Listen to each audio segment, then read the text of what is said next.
La Tour Eiffel a failli disparaître en 1910 par un groupe d'anarchistes. Bon, dans un premier temps, je n'ai aucune source valable pour cette vidéo. Parce qu'en fait, je lui ai déjà répondu que c'était une légende urbaine assez connue. Donc si j'ai pas de source, c'est pour la bonne et simple raison qu'aucun média ne peut relayer cette information sans véritable preuve. Donc dans ce cas-là, c'est une erreur de ma part, parce que j'ai absolument pas précisé que c'était une légende urbaine, ni dans la description, ni dans la manière dont je parle, parce que je dis très clairement ça comme une affirmation. Donc sur ce point, je tiens à m'excuser. Je m'étais pas assez bien renseigné sur le sujet. Mais ça aurait pu s'arrêter là. Parce que juste après lui avoir répondu, il me met ce commentaire-là, qui dit très simplement que tout ce que je fais sur ma chaîne, c'est que de la merde.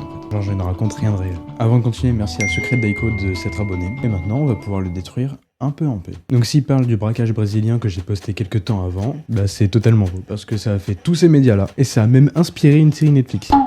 Après, c'est peut-être faux, hein, je sais pas. Ensuite, j'ai posté la vidéo de Dioblock. Là, il ne peut absolument rien dire, parce que je l'ai dit et répété, que c'est qu'une simple théorie, et celle-là, en plus, elle est beaucoup plus connue que la dernière vidéo que j'ai faite. Ensuite, il y a l'histoire du naufrage des 2 navires de John Franklin, et là, techniquement, il ne peut rien dire non plus, parce que c'est vraiment des faits réels. C'est apparu dans beaucoup de médias, même celui-là, donc c'est ciao. Et on pourrait continuer comme ça jusqu'à tous mes TikTok, en fait. Bref, je me suis littéralement fait donner des leçons par ce mec, avec des commentaires qui ne donnent absolument rien. Au passage, merci à Arthur et à Waxy de l'avoir ratio. Et dernière chose aussi au passage, avant de commenter, réfléchissez toujours. Et faites en sorte que ce soit le plus constructif possible. Et si ça a l'air d'être aussi simple de créer du contenu, et bah vas-y, je t'en prie. Bref, c'était Luxiga, bisous.